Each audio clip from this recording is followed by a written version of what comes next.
And then all of a sudden I decided to leave. I didn't tell my dad at the beginning, but he found out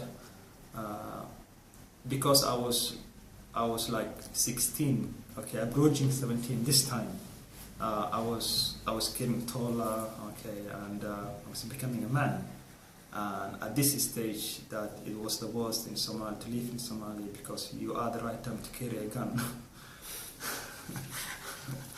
And I didn't want to be part of this. I just wanted, like, you know, education, just do something with my life and all that. And my dad understood, but he never wanted to leave them. Okay, he went never to me to leave them. So I convinced my mom.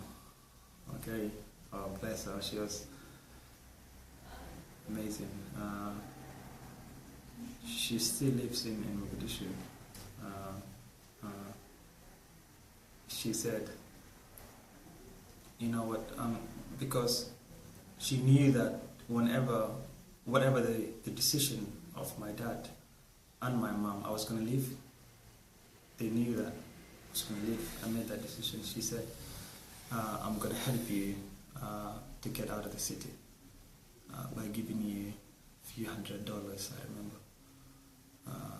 And she spoke with this gentleman who was like a businessman and exported something from Mogadishu to Mombasa, Kenya. And she convinced him that I would go on his boat. And I did. So I left Mogadishu by boat. Was it dangerous to do that? It was quite a small boat. It was the most dangerous, but at the same time, the most kind of challenging, you know, funny thing I've ever done in my life. Yeah. It was quite scary. It was quite a small boat.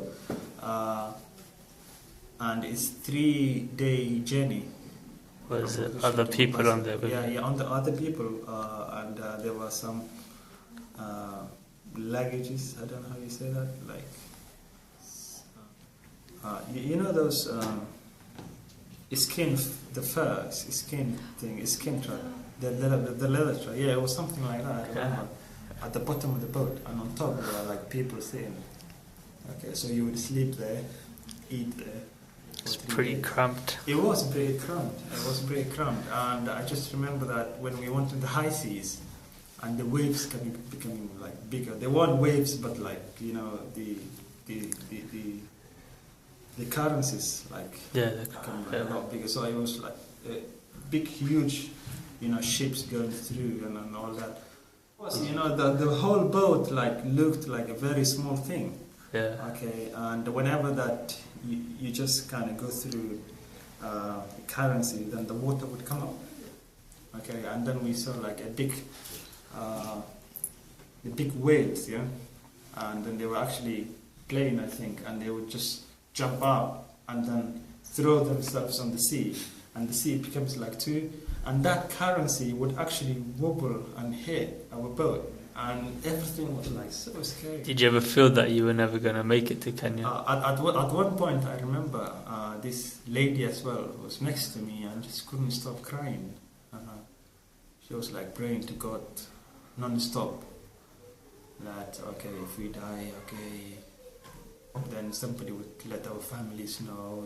She was like, she thought she would, and that actually scared me the most. I was kind of ignoring the whole thing, but whenever I had that young woman, you know, just fearing for her life, that made me really scared. Very, yeah. It was quite tense. It was a time that now, if I look back, really scared. So we came to Mombasa. I lived in there for about a month, I remember. Yeah. And then we had to. I met some guys in Mombasa who are like in a similar situation as I was, and we decided to go to Kenya. I mean to Nairobi, Kenya, the capital, on track, because we were running low on money.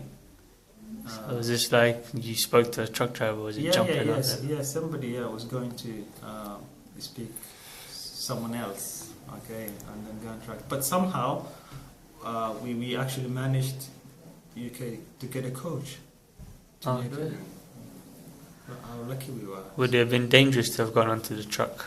It was, because we were quite illegal from Nairobi, which had a big Somali community this time. Yeah. So there's nothing like home. But we felt like at least we had other people that a lot of in common. Well, you know, when you're on the coach, were you afraid that police might turn up, or was it never a problem? It happens quite a lot. You get arrested, you had to pay money to be released, and if you don't get that money, you go to court in Kenya. Bribe? Yeah, Oh. it was a bribe. If you don't bribe the police, then you would be. At the time, I saw some people, but I had never had that, but there were some beaten. They were beaten because they didn't have the money to bribe the police people. And a refugee is somebody who experiences this trauma, okay, this fresh on their head, and get beaten because they didn't bribe the police people who are supposed to be sympathetic with these people. It was quite horrendous. Looking back now. When you went from Somalia to Kenya on the boat, was there any chance that there would have been rebels or somebody roaming the seas as well? No. It wasn't. Like today, actually, that you would have Pirates. a lot of piracy in the seas. So the only danger then was the weather and also any big boats coming the through. weather, yeah, and a lot of people actually drowned on the way. From your boat? No, from other boats. Oh, really? Other boats, yeah. It was quite a big story at the time. It was a huge gamble because you had these small boats traveling, 3 days into the high seas to Kenya. No proper protection, no safety, no nothing. Overcrowded. So it was quite dangerous journey to make. How many people could you fit? How many people were on your boat, roughly? Do you remember? The boat I was on actually had more luggage than people, but still, the top of the boat, the top floor of the boat, were all filled. You only had a space to sleep. So I would imagine more than 50, I think, on a small boat.